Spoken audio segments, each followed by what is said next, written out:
Now, one of the things that all of us produce, whether it's good or rotten, is behavior. Right now, each one of us is behaving. Hopefully, no. Is behaving. I mean, the way you hold your hands, that's what? Behavior. The way you sit, that's behavior. The way you make faces, that's behavior. It's all, you can't avoid behavior. At no time can you avoid behavior. Even if you sit still and don't open your mouth, you are behaving. So it's an unavoidable part of the human condition.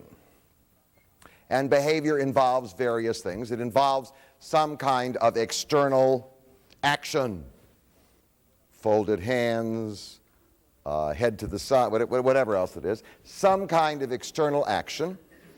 It involves what I would call an awareness of the environment.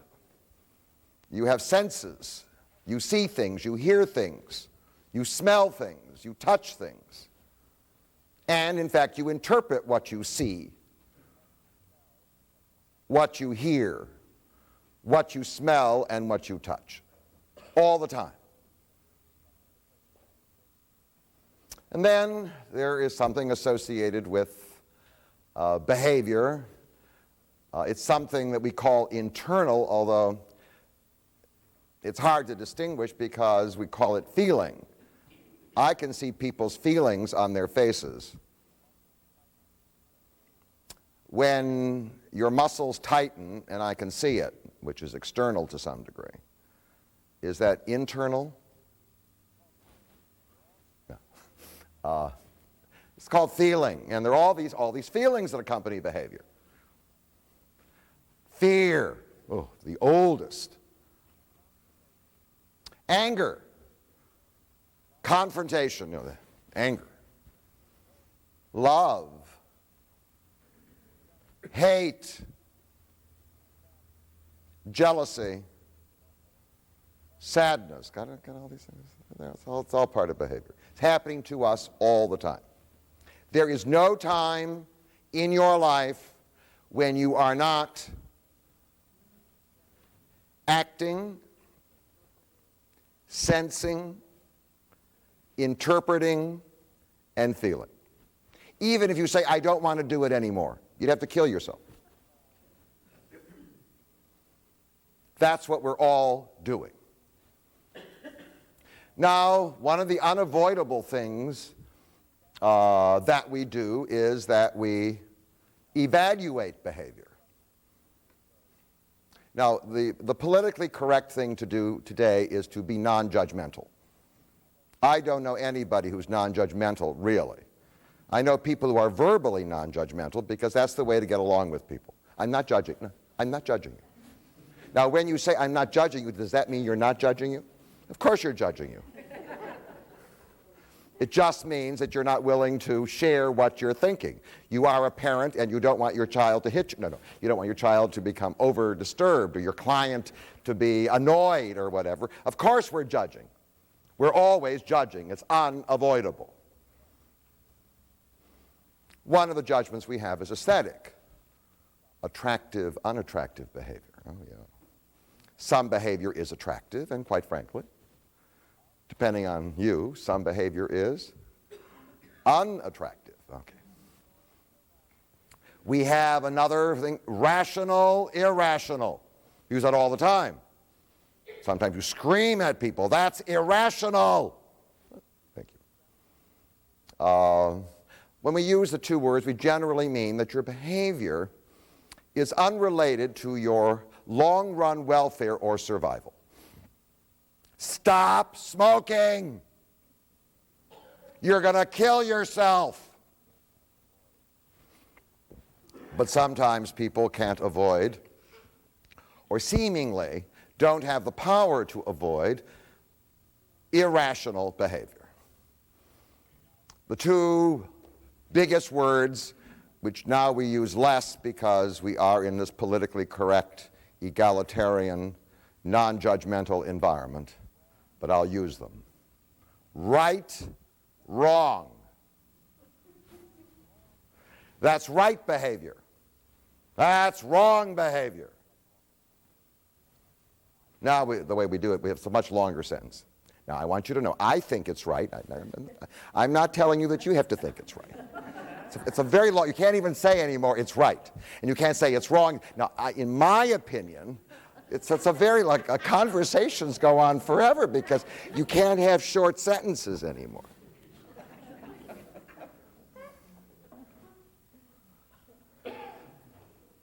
And then, certainly a form of evaluation is, and it's related to right and wrong, there is behavior that's pro-social. We are all members of groups. If we weren't members of groups, we wouldn't be here. If I fell out of the womb and I couldn't find a group, including my mother and my father, I wouldn't be here. We are totally dependent on other people, everybody, even people who say they are independent. Just take away their electricity. No, that's it. So we are connected. We're parts of groups. What emerges from groups is ethics. And ethics are rules and regulations that evolve in all cultures to regulate the behavior of people so that individual agendas can somehow coincide with compromise with the agenda of the group as a whole. That's what otherwise you wouldn't have ethics. Leopards don't have ethics. They're up in the tree all by themselves. I mean, they do have ethics if they have babies. If they're female leopards, they got to have ethics. But ethics, and generally what we call ethical is pro-social behavior, behavior that supports and reinforces the welfare and survival of the community.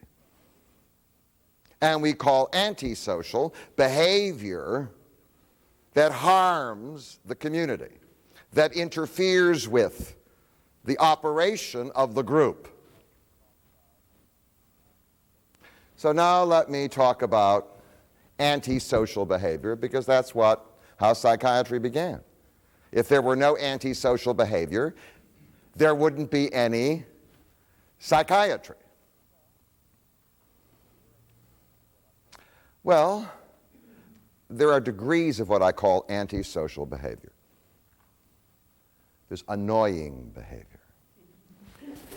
You're sitting in the restaurant and this person next to you is talking to himself. Is it grossly antisocial? No, but after a while, I mean, it's annoying. Do you understand? We all annoy each other. Sometime or other, we all annoy each other.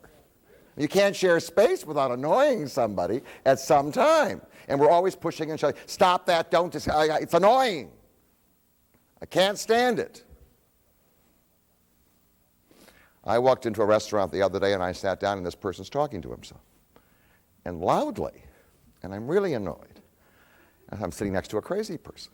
Now that's a politically incorrect word. I'm using it only once. No, I use it another time. I use it only once in this discussion. But I'm intimidated. I can't use that. Crazy. Okay. But then I discovered it's a man with a cell phone. Which I also regard as antisocial. Do you know that? I'm sick and tired of these people sitting in my environment screaming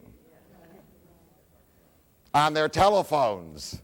He had a little white, I didn't see something hanging out over here. And I didn't see the telephone. I just thought it was ordinary crazy behavior. What did I know? Okay, so there's annoying behavior. There's paralyzing behavior. We sometimes call that depression. The person sits there. Why is that antisocial? Well, what if you depend on that person? Everybody's got a job, hopefully. You're supposed to do something.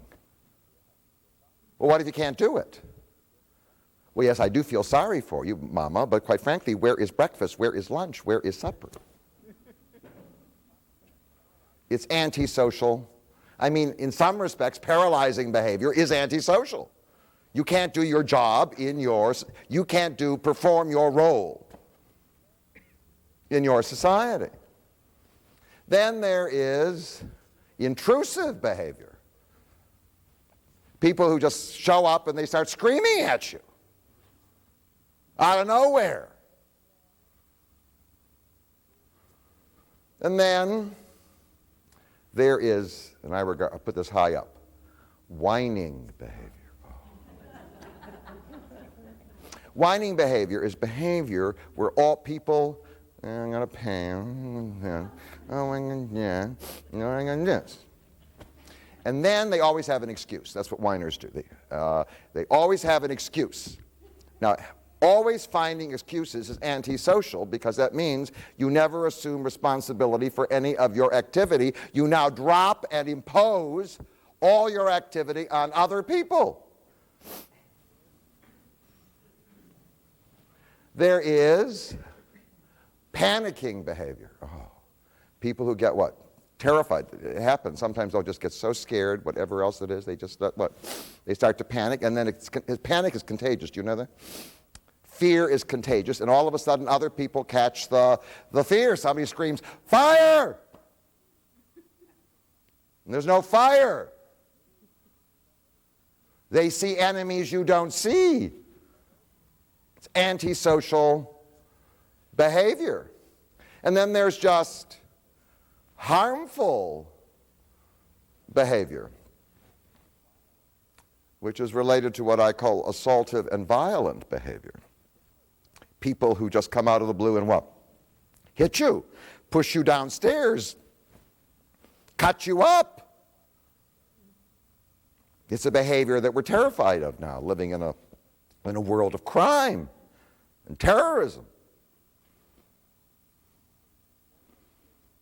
Well, and then there's this crazy behavior, and I'm using that's only the second time I'm using it. It's such a good word. I mean, to lose it. I mean, to take it out of the vocabulary. Okay, well, I mean, crazy behavior is just people running around. I mean, it's intrusive, annoying, it can be violent, seeing things you don't see and seeing things that other people don't see. So how do you cope with this behavior? Societies need to function. They can only tolerate so much, do you understand? Antisocial behavior. It's like a teacher in a class. There's only so much antisocial behavior you can tolerate. So what does society do with people who are antisocial? Well, that's the history. Often, in very primitive societies, they executed them. But there aren't enough resources to go around for us to take care of antisocial behavior. One of the responses was exclusion. Excommunicate them, kick them out. That happened, often happened. They were on their own. One of the coping strategies used by religion, I flunked that course, I tried it, exorcism. No, it's what religion did historically. It assumed your antisocial behavior was the result of your being invaded by an evil spirit of some kind, whatever, and now the spirit had to be driven from your body. You called the clergy, and the clergy hopefully drove out the evil spirit, and the antisocial behavior ceased. As societies improved, when I say improved, as they became more affluent and therefore could tolerate. You can't tolerate a lot of antisocial behavior when you're desperately poor on the edge of survival. But as you become more affluent, you can tolerate higher levels of antisocial behavior. So now you have something called toleration. So this person's running around screaming, huh? So he's not doing his job. We've got 12 other people to do it. It's okay. Then what appears, which replaces exorcism and is done by the clergy, it's called counseling. You go see your priest. You go see your minister. You go see your rabbi, and you have a talking session. And what goes on in the talking session depends on both the personality and the ideology of the clergyman. Some clergy could say, "Stop it!" And other clergy could say, "My son, please tell me what is troubling you." It all depends on the what. It still does, by the way. It all depends on the personality of the counselor. One of the coping strategies was confinement. You now take people who have gross antisocial behavior. If you had to arrest everybody who was annoying, there'd be nobody left. We'd all be confined. I mean, you take what we call grossly antisocial behavior, and you put them in something. You want to call it a madhouse, bedlam. They found a nice word for it in the 19th century. Asylum. In my childhood, that was still a respectable word. Can you use that word? You cannot use that word now. But it was an asylum.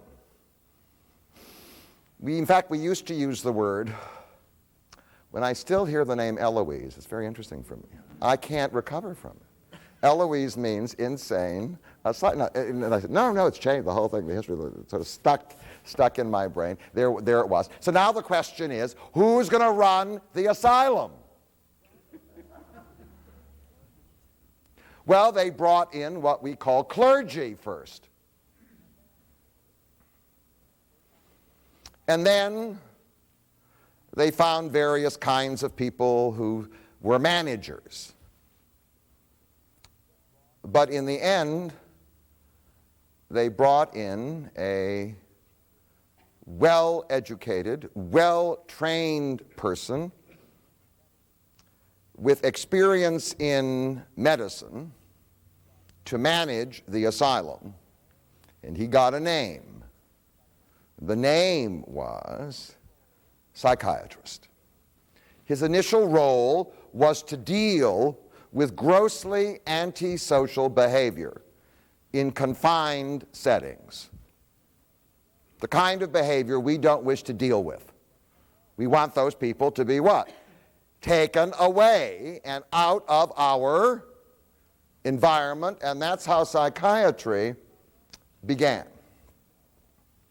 Now, when psychiatry began, the psychiatrist was part of a movement that arose in an ideological movement called the Enlightenment. The Enlightenment produced the American Revolution and the French Revolution. The Enlightenment came to believe in science and in the possibility of science solving problems. In the end, there would be no problem that science would not be able to solve. Therefore, what we realize is we have this antisocial behavior. Instead of praying and tolerating it, we now, we're going to cure it. Now, there were two kinds of antisocial behavior, and a distinction arose. And there was antisocial behavior that was regarded as criminal. Violent behavior regarded as criminal. And those people were sent to prisons, which were also houses of confinement. And then there was antisocial behavior that was regarded as an illness. The word illness, that arose with the Enlightenment. It's a what? It's an illness. Now, the word illness provides you with an excuse.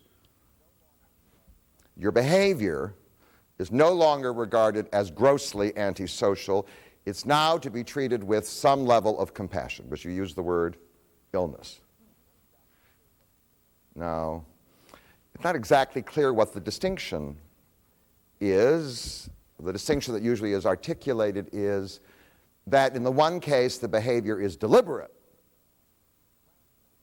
Well, no, it's deliberate and rational. In the other case, it's not really deliberate and irrational. I mean, it's, the whole thing. But the distinction is made, and the so-called illness people are now put into the asylum.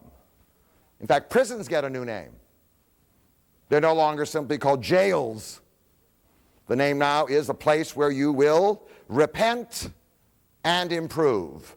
It's called a penitentiary. Oh, that's different from a jail. A penitentiary is there to what? Rescue you, to improve you, to restore you to a useful life in society. So in comes the Enlightenment, and the Enlightenment now brought with it something more. It brought with it the dramatic development of a science that we call medicine, relating to human health, and with it a dramatic, better understanding of the human body. And in the Enlightenment, it was certainly clarified that the control center of behavior lay in something that was not acknowledged initially. In the Bible, everybody thought that the control center was in the heart. We still do that. What does your heart say to you? What do I mean by my heart? But we discovered, certainly by the Enlightenment, that the control center is in something called our nervous system and our brain. So there now developed a science in medicine called neurology. Neurologists were experts in the nature of the nervous system and the brain. Neurologists were, in a sense, partners with the psychiatrist. Initially, now science entered into the field, and science now suggested there may be medicines that people can take that will influence their brain and their nervous system and ultimately influence their behavior. Not only that, we now have surgery. Maybe we can perform surgery on the nervous system and on the brain to alter people's behavior. Well, that was the direction things were taking. Often people thrown into asylums were forcibly committed to surgeries that today we would consider to be barbaric. Or they were given medicines that didn't even work. We now use the word drugs. If we like the medicine, we call it chemicals. If we don't like the medicine, we sometimes say, "Ooh, they're filling me up with drugs." And then it happened. The whole field took a turn. I mean, nobody could anticipate it. And the man who did it was an Austrian Jew by the name of Sigmund Freud. Sigmund Freud was born in the 1850s. He spent his early childhood growing up mainly in the city of Vienna. He entered the medical school. He became interested in neurology, but it was easy to move over from neurology to psychiatry, although the major job of the psychiatrist was to manage the what? The asylum. So he sort of stuck to the neurologist's side, and he began to ask questions about how to cope with antisocial behavior. So let me now talk about the evolution of complaints. When societies are very poor, very, very poor, people generally don't go around asking, am I happy? They don't have time. They don't have to, and nobody would even think of asking it. Who's supposed to be happy? Work, survival. But once you become more affluent and you reach Vienna at the end of the 19th century, you've got these people, they're free for lunch, they're free for breakfast, they're free for dinner. They now notice aches and pains. They notice that they're what? That they're miserable, things don't work right, and whatever else it is. Now, is that behavior antisocial? It's mildly antisocial because people who are spending all their time complaining are obviously not doing useful social work. But there they are. So there's this group of people, and certainly in Freud's environment, they're now emerged. You wouldn't throw them into a madhouse. They're not mad. We have a word for them now. It's part of the vocabulary that emerged in the 19th century. We know about psychosis. Well, that's antisocial. Schizophrenia. But now we have a word, neurosis. And that became the avoidance word in my childhood. You never wanted anybody to look at you and say, you know what? You're neurotic. Is that like erotic? I don't know. You certainly wouldn't want to be neurotic, would you? I know how to intimidate people. So now there's this whole group of people. It's what I call annoying. They're on the level of what I call annoying antisocial behavior. They're aware that they're not happy, and their family is aware that they're not happy, and they sometimes have little compulsive habits that that are annoying both to themselves sometimes and to other people, and they want to deal with it. Well, that's entirely different from the asylum crowd. They're able to function. There's enough affluence around to sustain them. Their families will sustain them forever.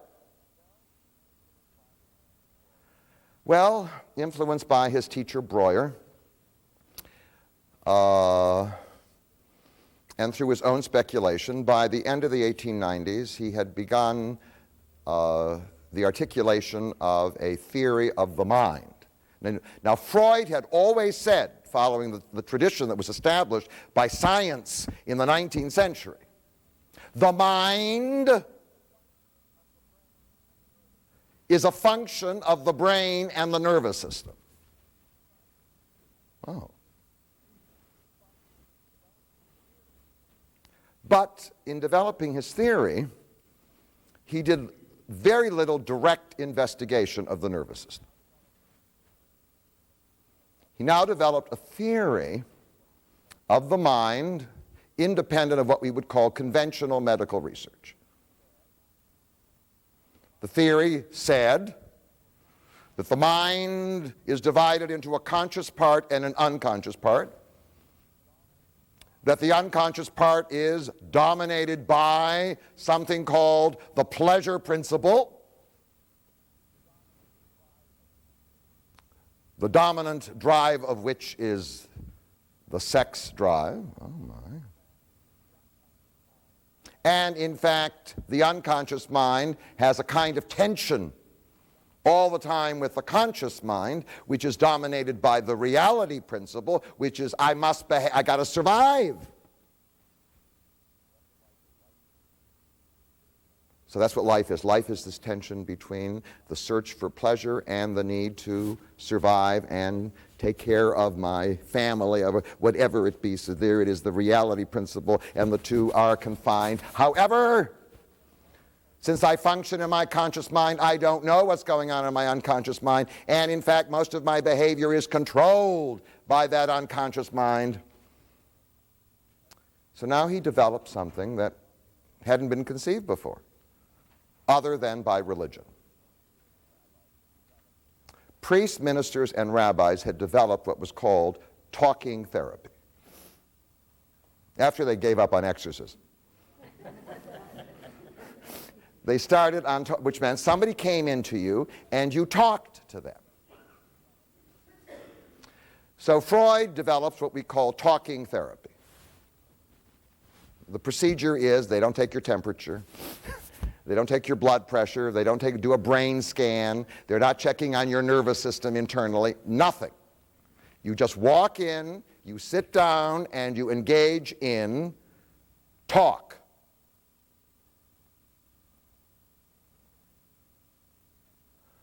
Well, the person who became the talking therapist, well, he now became something called a psychotherapist, because now you're dealing with the mind as separated pretty much from the body. Psyche is mind. So the therapist of the mind, the psychotherapist, and the chief technique of the psychotherapist is talk.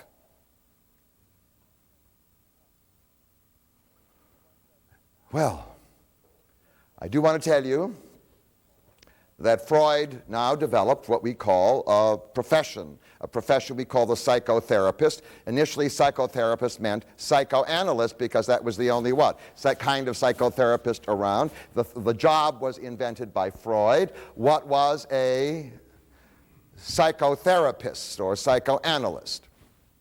Well, he was a counselor. We always had that role, right?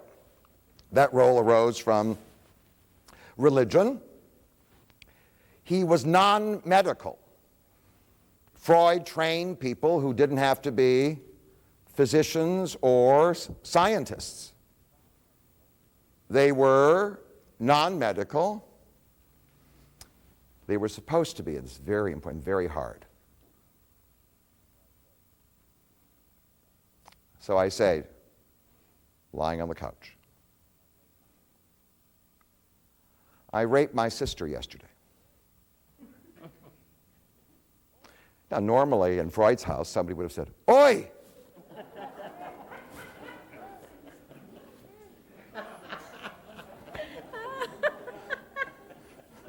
What? You have already flunked the course. You cannot be. Are you supposed to make a noise? Are you supposed to say, "That's terrible"? There is no response.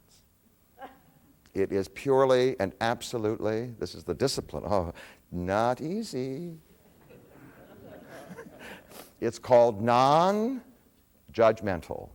Because the big complaint everybody in bourgeois society is, stop judging me. I won't. I'm that kind of a person. The other thing is this: you as the client, you are supposed to free associate. You are supposed to talk. The therapist is supposed to be what? Non-judgmental. In fact, he doesn't talk a lot until the end, because he now interprets your talk. Doesn't look at your liver. Doesn't look at your nervous system. Doesn't check the excretion of your glands. He just listens to your what? To your talk. And then he talks, or she talks. And the talk is to say, I've listened to your talk, and now your talk tells me what's wrong with you. Your talk is a clue to what's going on in your unconscious mind, in particular if you talk about events called your dreams. But from your talk, I don't take your temperature. Nothing. Don't even look in your eyes. From your talk. Now that's very dignified. Certainly in a bourgeois society we're not supposed to touch anybody. It's a very safe procedure. From your talk, I'm going to find out what's wrong with you. And so now I analyze it, right? And now I tell you what are the memories that you have repressed into your unconscious that are guiding your behavior. Memories relating maybe to traumatic events, to pleasure principle, passions, whatever it be, and all of a sudden you say, aha! That is all of a sudden. I'm telescoping this sort of thing. And you develop catharsis, and you now are free. Do you understand? You are aware, and that self-awareness gives you better control over your life. It never resolves the tension completely ever between the pleasure principle and the reality. Never, never, never, never, never, never. But it gives you better control, and now you have greater dignity.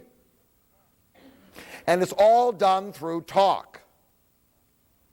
I personally could not have been a client of Freud. I'll tell you why. Because he did antisocial behavior. He smoked cigars on a continuous basis in the presence of his clients. I would have left, after 30 minutes. Although when I was a child, there were many of my friends who lived in houses where everybody was smoking cigars on a regular basis. Got the psychotherapist. Now, from the beginning, there were complaints. One of the complaints were the Victorians. Sex.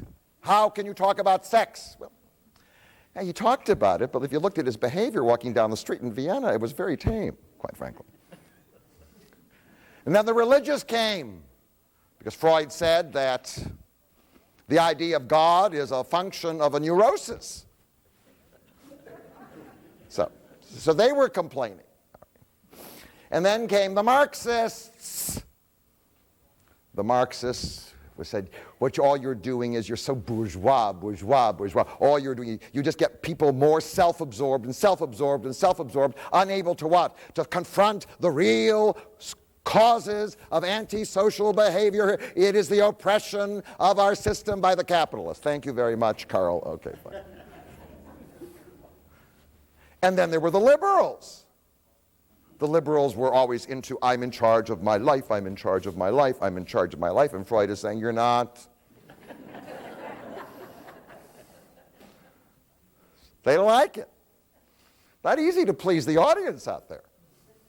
And then there were the behaviorists who came out of what we call the Enlightenment. Everybody can be improved. They are the product of their conditioning. All you have to do is change the what? The conditioning. And Freud is saying, no, the problem lies deep within whatever the human psyche. It's not the conditioning. And then there were the neurologists who said, what kind of a cockamamie idea is this? Nobody's temperature is taken. Nobody's nervous system has been checked. Nobody's brain has been looked into. Do you understand? Aren't we in the field of science somewhere? Is the mind like some kind of soul separate from the body? Don't we believe that the mind is a function of the nervous system and the brain? Didn't you say you believed that they were connected? And now there's nothing. Talk.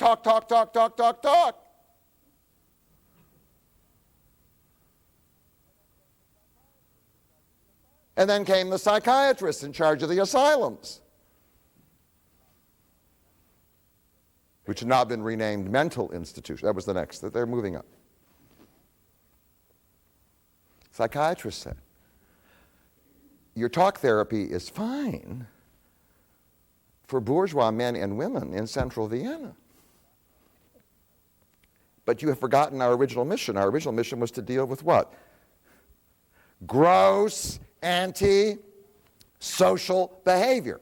So now I sit the psychotic down, lie down on the couch, and he hits me. The psychiatrist was saying, you're not dealing with the problems that terrify society. You're dealing with bourgeois complaints in an affluent society. Oh. Well, despite that, I do want to tell you that Freud created a new profession called psychotherapist. based on talking therapy. All of a sudden, the whole world of what we call therapy was diverted from what we call the study of the brain and the nervous system and the connection of the mind to the brain and the nervous system. It was now diverted into psychotherapy. And it was very successful. Let me explain. Already in Europe, millions of people had ceased to be religious. So now they needed a new clergy. They needed somebody to go and talk to. They didn't have a priest, they didn't have a minister, and they didn't have a rabbi. And even if they did, they didn't go. So whom are they going to go talk to? They want counseling, right? You know, that was the historic role. At least I'm frightened and I'm angry and I feel out of control and I need to talk to somebody who cares. Well, now in appears the new clergy. Certainly in Manhattan, if I were to survey most of the people on that island, I'm not talking about Brooklyn or the Bronx, who have what I would call minor antisocial behavior, complaints, most of them don't go to the clergy. They go to shrinks. They do. Well, every block you can see. They're all lined up. It's the new, it's the absolute new, it's the new clergy. They were very successful because they preserved something that people want to believe very strongly. And certainly it was reinforced by the dichotomy offered by religion. Religion said we have a body and a soul. So doctors deal with the body and psychotherapists deal with the soul. Oh. And you can preserve. So now we talk about physical illness and mental illness. They're separated. Well, isn't the brain physical? Isn't the nervous system physical? Well,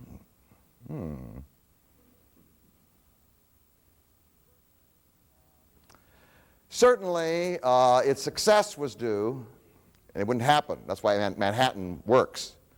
In order to have psychotherapy prosper, you need an affluent environment in which people, by virtue of the affluence, have developed a high degree of self-absorption. I mean, without it, you can't develop, because people have to be aware of their aches and their pains and whatever. Certainly one of the reasons for their success was that increasing numbers of people are isolated. They don't have cousins to talk to, and they don't have family to talk to. They need somebody to talk to.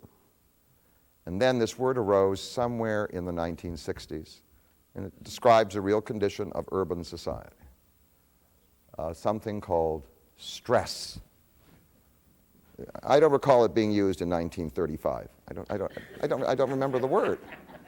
And I'm pretty old. I don't remember the word stress. There was, if you went to engineering or in physics, they talked about stress, but it wasn't a word.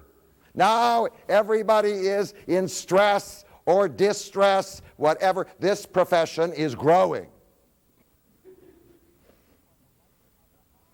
And it took like a right off. At one time, psychiatry and neurology, when Freud was young, were almost what? Like together. And now, because of this, psychotherapy doesn't require you to be a doctor. You don't have to get a scientific education. Because the skills that make you a good counselor are sometimes artistic skills. Do you understand that? You can pick up signals from people, what they're feeling, what they're thinking. The whole thing. Sometimes the person who's a good scientist can't be a what? Can't be a good counselor. So now, since that's the case, you don't need just the psychiatrist. You can now have the psychologist. Even your cousin, the social worker, can what? Now become can be a good counselor, and now multiplying all over the place. I cannot tell you how many relatives I have. Do you understand? That are engaged in psychotherapy. I mean, as their profession. They're doing good work. I'm just saying it has multiplied. It got diverted along the way into talk therapy. And that's what counseling is. Counseling is a form of talk therapy. It's existed since the beginning. Since somebody said to his Aunt Sadie, I'm a little afraid, and she talks to him. But now it has turned into a profession, but the problem immediately arises. From the very beginning, and of course Freud explained it all, since his disciples began it. They're trying to kill their father. All these disagreements arose on the nature of a good psychotherapy. That's why today, if you go to the Yellow Pages, or if you go to directories or whatever, you have, it's like Baskin and Robbins.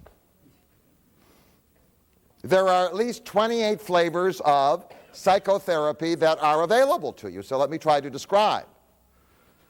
First of all, one of the complainers, I didn't mention them, were the socialists. The socialists, they were sort of on the edge of being Marxists, but the socialists said what's wrong with Freud is that he doesn't recognize the fundamental social problems which have to do with who's in charge and the loss of a sense of being in charge of one's life. All right, so one of his disciples was a man called Adler, and Adler was a socialist. So he said, Freud, okay, but Adlerians. So now the talk therapy is not based on simply the pleasure principle as being the sex drive. Now the fundamental problem of life that we try to engage in talking is the sense of inferiority that I feel in my society and how I can develop what? A sense of self-confidence. Okay, thank you. And then another socialist disciple of Freud was Erich Fromm, who says, the fundamental problem is not the pleasure principle. The fundamental problem relates to what we call an over-individualistic society, is that when I come out of the womb, the act of separation from my mother's womb produces a trauma. Ooh. I feel separated and alone, and I never recover from that sense of aloneness. Okay, thank you, Eric. Okay. The Third Reich, the Reichians. Freud didn't go all the way. The meaning of Freud is indeed the sex drive is the primary one. What we want is not a society of repression. What we want is a society of free love. Oh, thank you. He had to open up an office in a basement. I mean, And then we have, his favorite disciple. Most of his disciples were Jewish, and he craved a non-Jewish disciple. He found him in a man called Jung. Jung then hits his master over the head. What Jung said was, no. You don't understand. The unconscious isn't simply the domain of the pleasure principle. The unconscious is the domain of spiritual knowledge. And if I can only get in contact with the real me, a lot of people are doing that. Get in contact with the real, not the phone, the real me. Oh, well. So do you see all the variety? Do you understand all the varieties that are now being offered? And then come the Rogerians. The Rogerians, that's America. This whole process of psychoanalysis is fascistic. You lie on a couch and behind you sits the fascist. And he listens to you. And then he tells you who you are and what you are. What we need is a more American egalitarian environment. We say, hi. Please sit down. My name is Carl. Oh, thank you.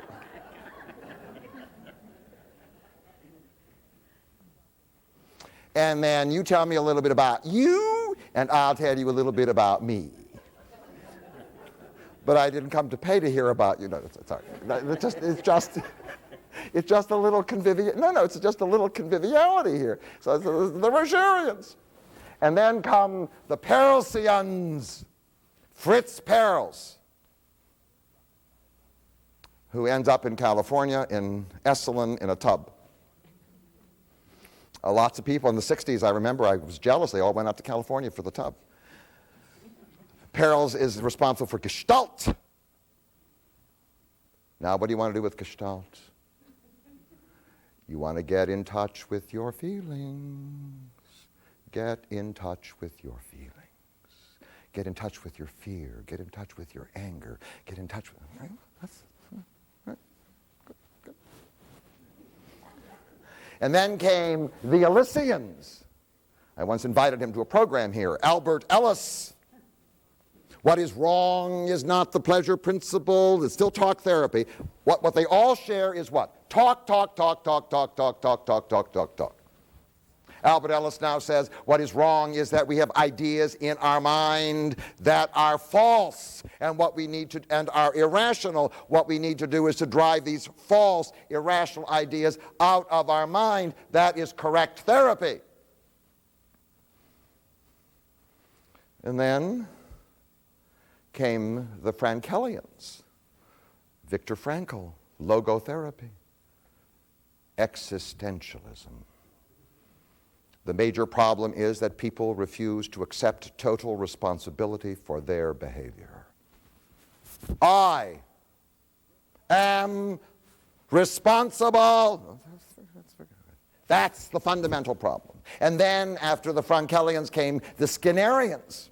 The Skinnerians picked up some of the behavioral critique and now said, no, stop with this internal reflection. The way to alter behavior, which is the goal, is to reinforce good behavior and to punish bad behavior. And that's followed by the Langians. Do you remember Lang? He went off to Australia, took LSD, and came back and gave a lecture, and that was the end of his career. But then came the Langian, and Lang had the social critique. In fact, people who appear to be psychotic and schizophrenic may indeed be the healthiest people around, because this is a sick society. And the people who are called sick in a sick society are really healthy. And the people who are called healthy in a sick society are really sick.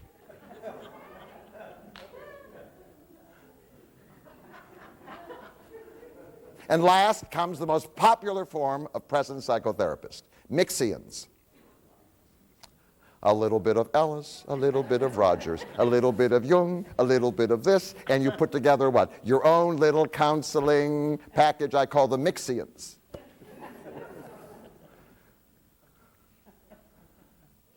Well, this is expanding. When you got that many, when you got Baskin and Robbins in psychotherapy, you've got psychologists coming out of your ears. It's a world filled with psychologists. It becomes one of the majors, counseling, talk therapy. But there was a lingering problem. The lingering problem was that the ability of talk therapy to change grossly antisocial behavior was what? Nil. and the success rate of psychotherapy, talk therapy, for people with ordinary bourgeois complaints was something akin to the long-run results of Weight Watchers.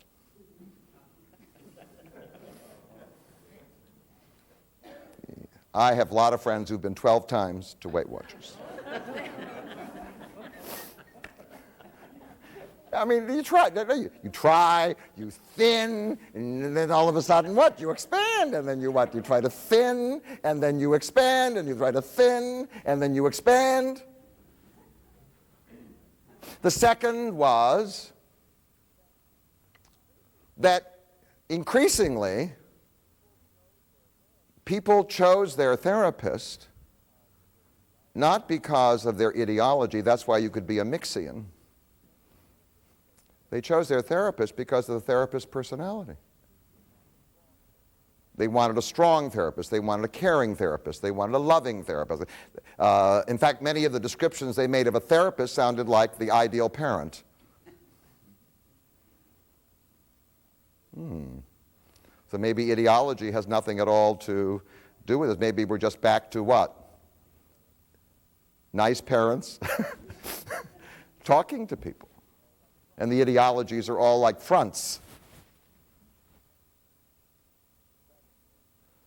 But that isn't the main challenge. The main challenge was that neurology behind is moving forward.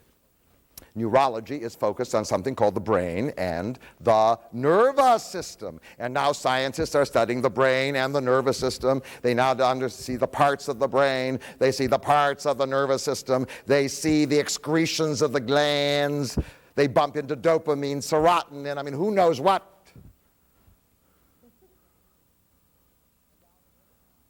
And out of it is a prod to an accompanying science called pharmacology. If the brain and the nervous system are made out of chemicals, if the mind is a function of the brain and the nervous system and the chemicals, maybe if you change the chemicals, you can change the behavior. Oh. And then it came. Do you remember when thorazine and lithium showed up? Oh. Thorazine for schizophrenia and lithium for depression and, you know, whatever, the manic depression. Oh, gee. And all of a sudden, drugs, pharmaceutical psychiatry. It took off.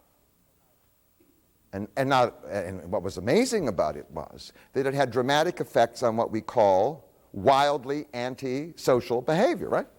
The most objectionable, the behavior you're most afraid of, the reason why psychiatry began. All of a sudden, you're helping the schizophrenics, you're controlling the psychotics, you're taking care of the gross manic depressive, the whole thing. Now the crisis arrives. Well, it was not a crisis for psychiatry, because psychiatry, When psychiatry developed in America, it took an interesting turn.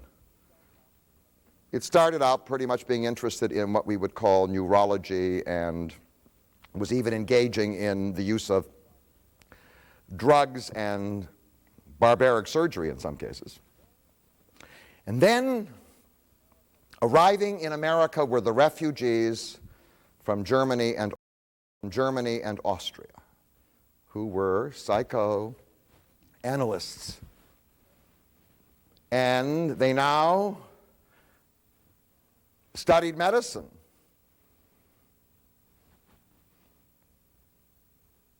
And the profession of psychiatry in North America in particular dramatically changed. Psychiatrists became increasingly less interested in the brain and the nervous system and more interested in talk therapy. By the time I was a teenager, American psychiatry had totally embraced talk therapy. Psychoanalysis was the rage. In fact, it was very intimidating. You would walk into a living room, and there would be sitting the psychoanalyst.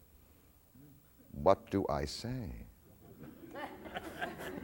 Will I reveal? No, will I reveal something about about myself? The whole thing? But there. So in America, in particular, not in Europe, but in America in particular, psychiatry turned into psychotherapy.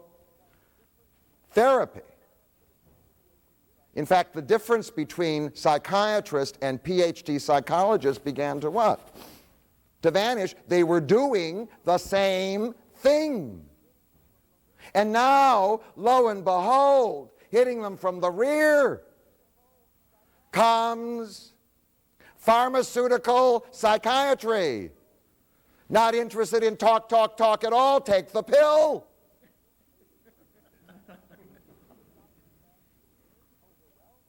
And discovering that it is overwhelmingly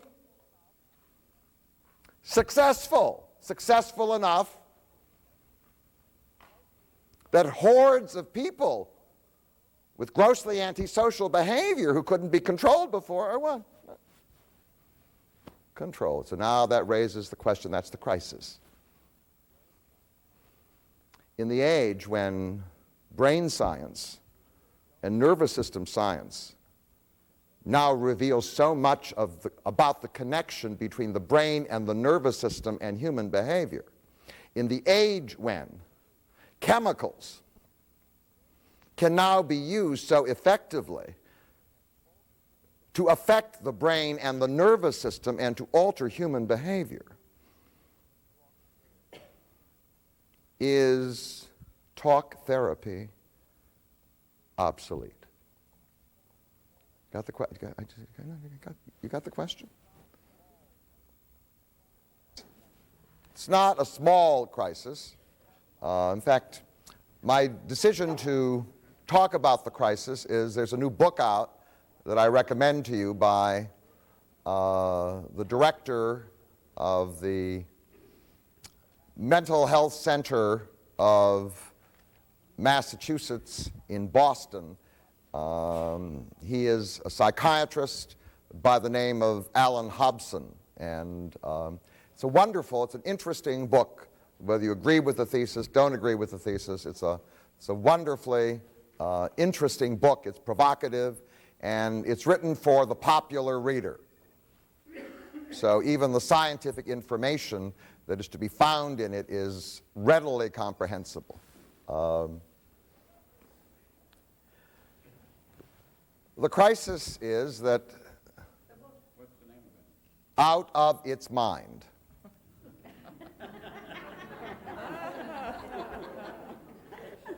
The name of the book is Out of Its Mind by Alan Hobson. It's not, no, it's coming out in paper. I think it's now coming out in paperback. My copy is hardcover, but I think it's now available in paperback. Out of Its Mind by Alan Hobson. And it's available, I'm sure, in both Borders and Barnes & Noble, and I hope you also patronize small businesses that are trying, bookstores that are trying to survive. Please do that, okay? All right, fine.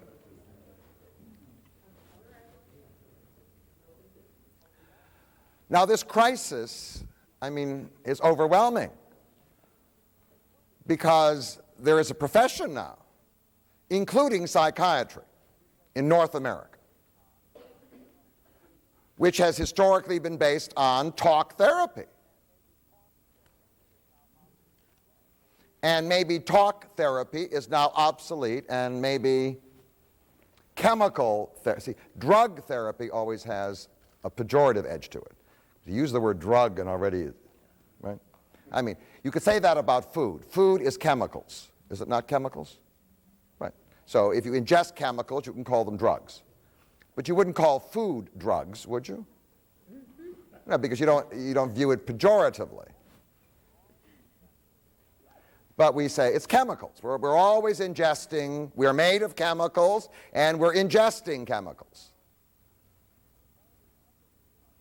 So, And it's all been aggravated by certain things. As the prestige of talk therapy has declined, it would never have happened to a psychoanalyst. But as the prestige of talk therapy declines, in a world in which healthcare costs have risen, all kinds of healthcare providers have now decided that talk therapy should not be paid for. It's become a crisis, or paid for a pittance. They'll pay for the pill, but they won't pay for the talk. Because they say the thing that makes things work is the what? Is the pill. It isn't the talk.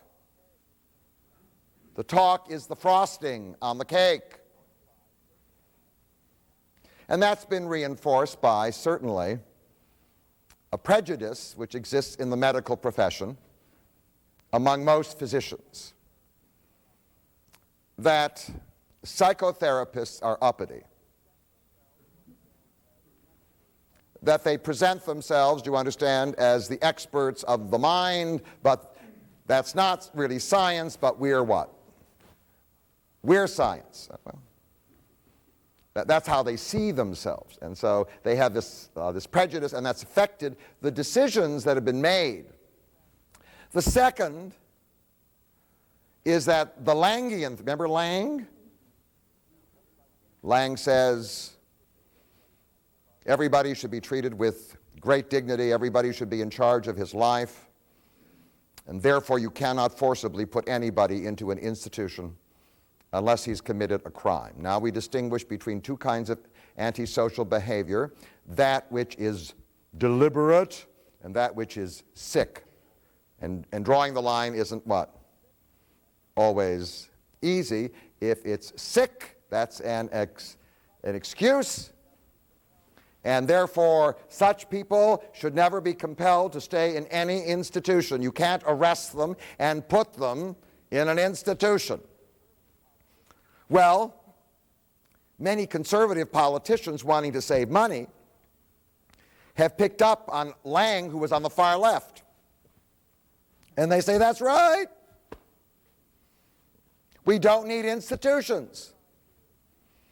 So over the last 20 to 25 years, the institutions that have held the grossly antisocial behavior people have been shut down, and they're now out on the street. All you have to do in Manhattan is walk down the street. They're lying in front of every single doorway, and they are free. Free to lie down in the doorway. And many of them, if you ask them, would you prefer to be here or an institution, would say, I prefer to be here.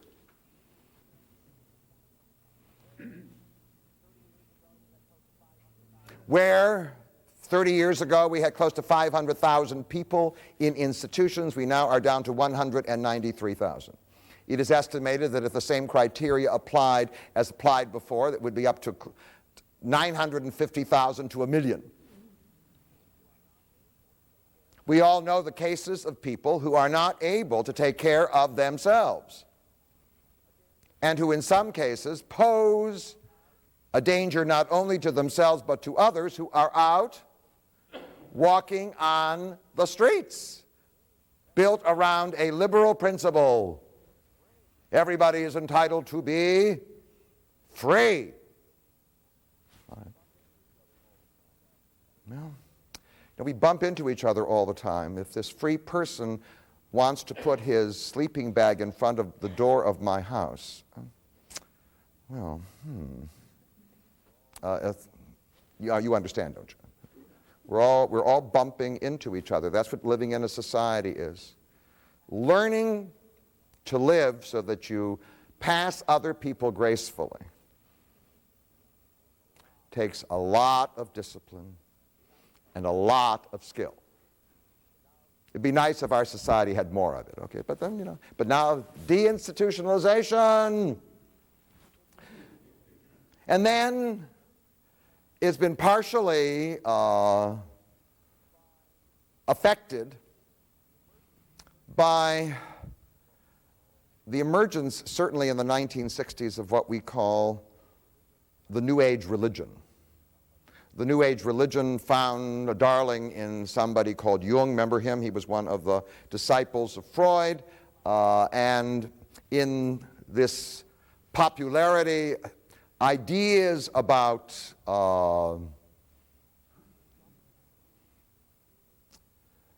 discovering who you really are.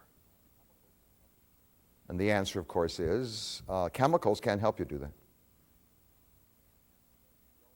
They can't help you do that. The only thing that can help you do that is talk therapy. I see. So there's a part of me that can't be influenced by my brain or by my nervous system. I see. Okay. So that's part of the retort. And then there is the scream now coming out of the religious right. On the one hand, they hate psychotherapists because they think of psychotherapists as Freud, and Freud was an atheist, and the whole thing, they don't even like psychologists. But on the other hand, the neurology, pharmacology people are even worse. If the mind is a function of the brain and the nervous system, where is the soul?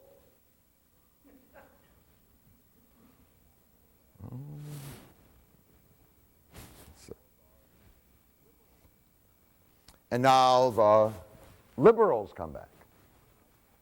The liberals were the first people to champion science. Remember the Enlightenment? They were the ones to champion science. Science, science, science, science, science. But what we discover in science is that most people are willing to accept the conclusions of science when they like them. But they will not accept the conclusions of science when they don't like them. So now, liberals are saying, no, I'm in charge of my life. In charge of my life. I have my dignity. You have to treat me as though I'm in charge of my life. If I'm simply the product of my chemicals, and you can alter me through what? Chemical manipulation, then how can I be in charge of my life? Freud was bad enough. He threw in the unconscious.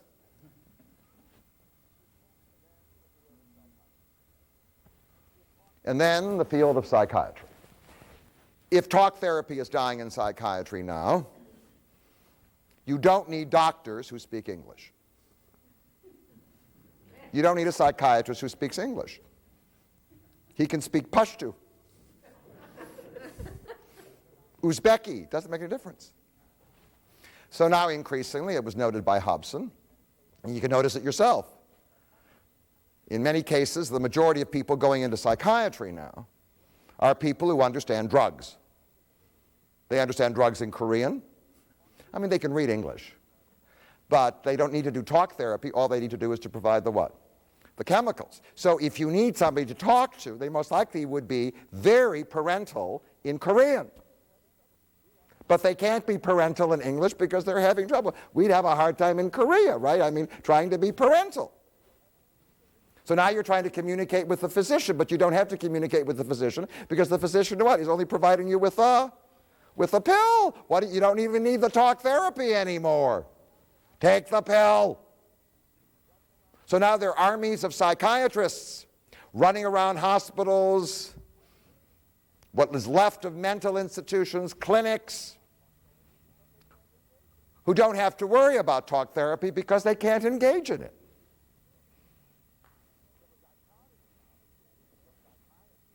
So the dichotomy now between the psychiatrist and the what? And the psychotherapist is aggravated because now psychiatry is reverting back in some way to what it was at the beginning, and talk therapy is not necessary, so you can do your chemicals in any language. And above all, things have been aggravated by all this new research into the brain. Hobson summarizes lots of things you can find in dozens of books. I mean, I'm so curious about my brain. I know my behavior is connected to my brain and all the chemicals in my brain. I know that if I take a little whatever scissors and snip just one little nerve in my brain, I can turn into an idiot. I'm always protecting my what? My head and my brain. I know that. What do we know about the brain? We know so much more now. I mean, in the last 10, 20, 30 years, such overwhelming discoveries have been made. We are now able to compartmentalize behavior in certain parts of the brain. You do it through testing. It's what Freud said initially he wanted to do, but never what? Never did. He turned to talking therapy. Well, this cerebrum, this gray cap that's over the top of it all, well, it's, and with all its lobes, well, there's thinking in there. There is something, and if you take off the cap, there's like a white section where all those important neuron, axon complexes, you know, they come together, they're there, okay? And then underneath that is a bunch of little things. Very important. So let me mention one little thing. It's called the amygdala. Very old. That's the thing that controls fear and anxiety. You have something wrong with your amygdala. Do you understand? You can talk about your mother, your grandmother, your whatever your experience is. It doesn't make any difference. You got something wrong with your amygdala, right?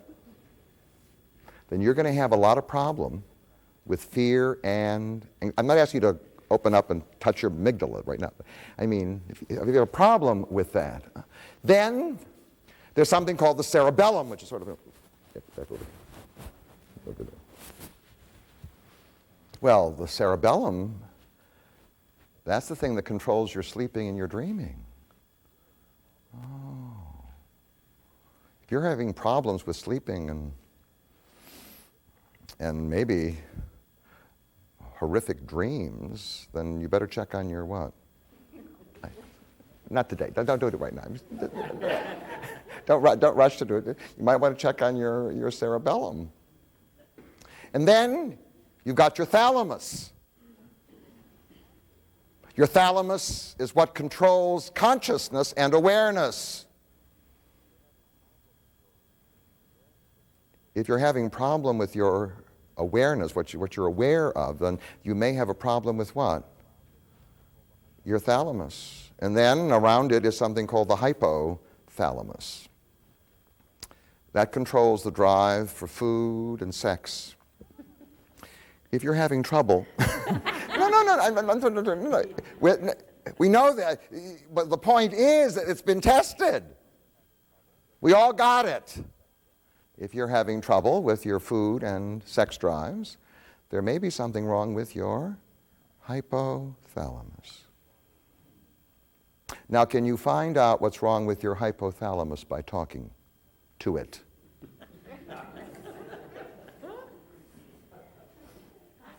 Can you correct your amygdala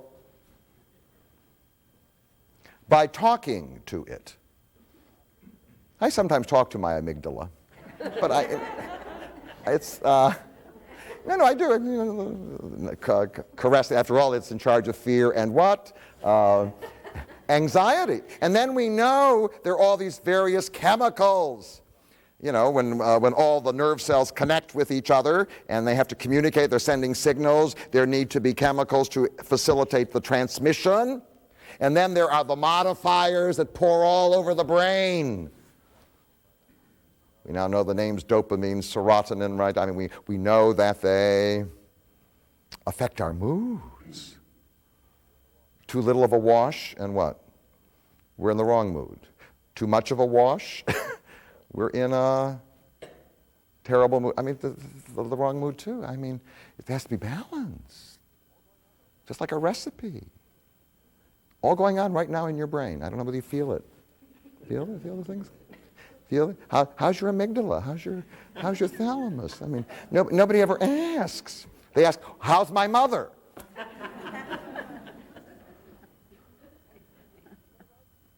Did my teacher speak appropriately to me in the kindergarten?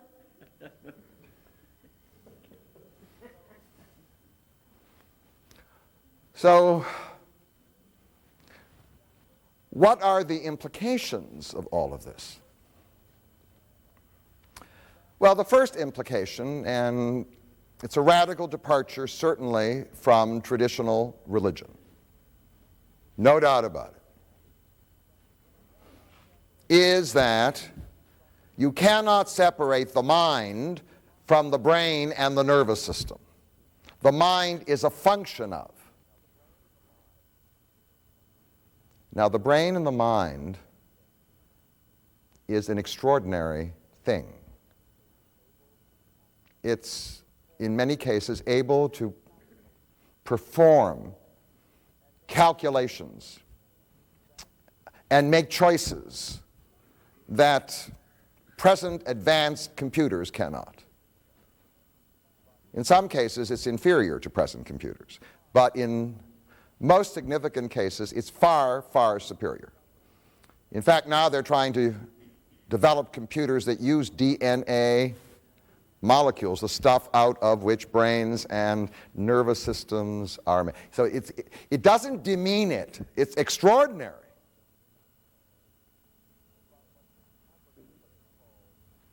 But what happens in what you call awareness, that's where we are, awareness, is a function of what goes on in that brain and that nervous system. The second is that the various functions of the mind are attached to different parts of the brain. And the third is that most of the things we do, making decisions, remembering, whatever it be, planning, cannot be done by any single part of the brain. Most activities, most behaviors are a function of the coordination, do you understand, of many, many parts of the brain working together simultaneously. It's very, very complex, and that's the source of the problem. There may be something wrong with the part, or there may be something wrong with the what? No. You can have something wrong with the part, or you can have something wrong with the coordination. The fourth is the brain and nervous system are made out of chemicals. And therefore you can alter the operation of the brain and the nervous system by changing the composition of the chemicals. That's why you've had such spectacular results with grossly antisocial behavior through the use of those chemicals. One of the implications is that consciousness is limited. Hobson talks about this, and he does it very well. I've read it in other places, but I've never had it explained as clearly as Hobson. That's why I'm recommending this book. This information is available in, 1,000? Well, all these discoveries are not new. They've been going on for a long, long time. What is awareness, he asks. Awareness is not thinking.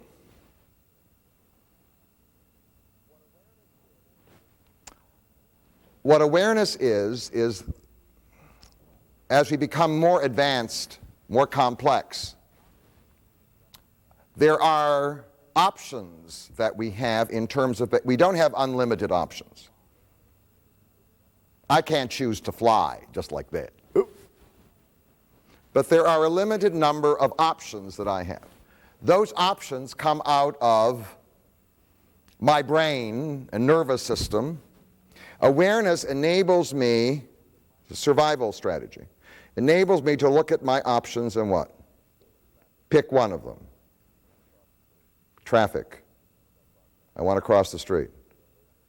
Do I cross now? Do I wait until that car, which is... Do you understand what that's... So awareness enables us to look... That's what awareness is. Now, sometimes awareness is the kind of awareness you have lying on the beach in Florida. You just sort of, or California, whatever beach. You're aware of things, but there are no thoughts. And in fact, sometimes you're not even aware of the detail.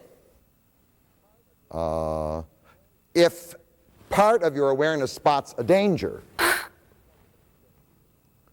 then something has to tell you that it's a danger.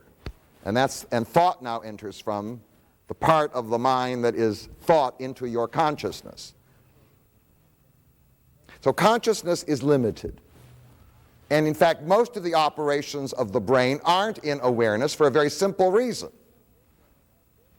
There are millions and millions and billions of processes going on right now in every brain.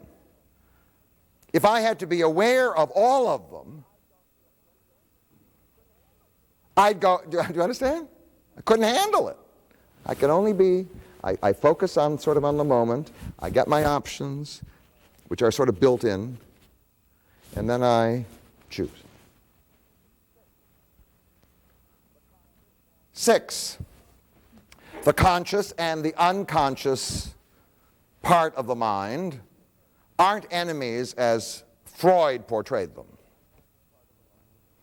They're friends. The unconscious part of the mind is the part of the mind. I can't focus on everything I'm doing.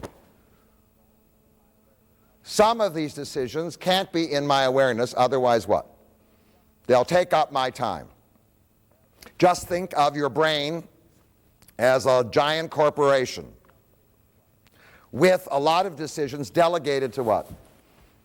Subordinates, because you've got to focus right now on this moment. 7, childhood memories. By the way, memory is to be found sort of focused in a part of the brain called the hippocampus, but it gets diffused over time. And so childhood memories, most likely since they fade with time, and that's been tested, aren't stored at the heart of the unconscious.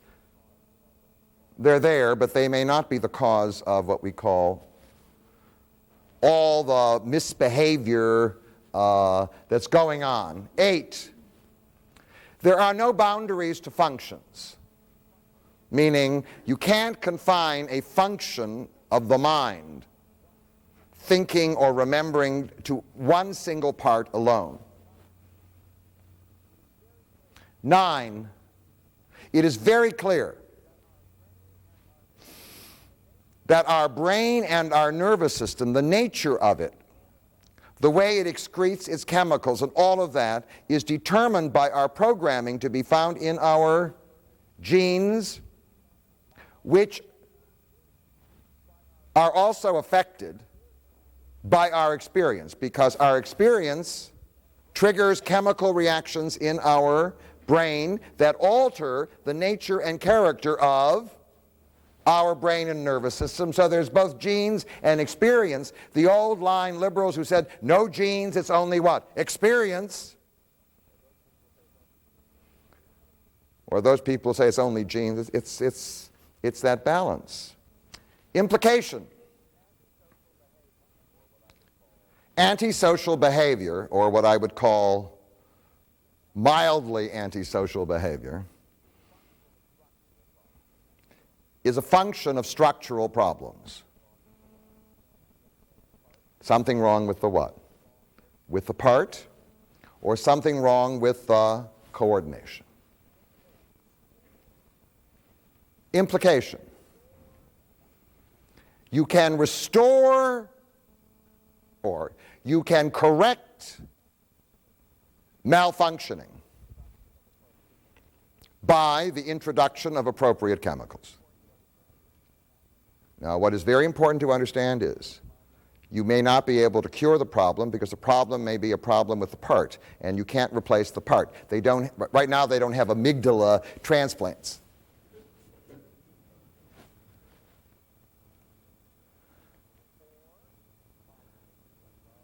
Or the problem may be in the coordination, and you may be able to correct it, but you can't always eliminate the malfunctioning. You're able to improve the situation. Now, is there a role for psychotherapy? The answer is of course. One of the great problems now in this world of pharmacological psychiatry is that people only have access to the pills. One of the ways that people cope with the fear and the anxiety and the discomfort of their antisocial behavior is that they have a loving and caring parent around.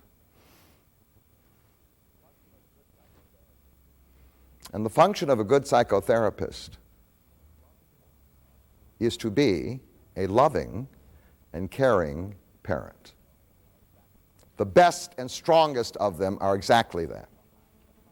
Therapists who simply sit behind the couch and coldly analyze you after an hour of silence or 5 hours of silence can be that because they may have other moments with you that are what? Caring and parental. In fact, the role of the psychotherapist is what the role of the counselor has always been. Everybody needs, at some time or other, some kind of counseling. It may be your friends who do it for you. And they may be perfectly adequate, and it may be your what? Your family that does it for you, and that may be perfectly adequate. For millions and millions of people, that isn't the case. They need somebody else because simply giving the chemical is not enough. The chemical adjusts things. It doesn't remove all the discomfort. Do you understand? All the discomfort. In the end, we are so programmed that we need loving parents, even when we grow up and say, I'm independent. And it may be that we never achieve the state when that's the case. Somebody complained to me the other day, oh, this person has been seeing this therapist for 26 years. When's it going to end? I said, it may never end. If he's a good parent and a loving counselor, do you understand, when that person needs him? Great.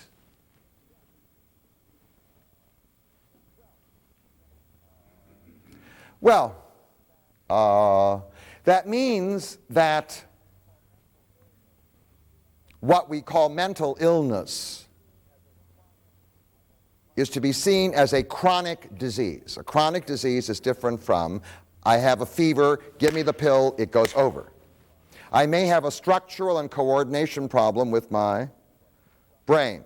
So I'm going to have to keep adjusting it, and I need to talk to people along the way, do you understand? So it needs the kind of treatment that requires this combination of chemicals and talk therapy. I got to have both. So, if we look into the future, what do we need? What we need is a psychotherapy, or what we need is a psychiatry that is based on science and is not afraid of it, and doesn't say, oh, science can't deal with the person. Because who and what we are indeed is a function of something that science can discover, and it's only our fear of what that discovery may be that we always want to, what we all want to be is mysterious. We love that. We don't want to be what? Exposed. Mysterious. What we need are parental therapists. Psychotherapists that aren't parental. That's nurturing. Are most likely not effective. I know a lot of them. And I see the ones who work.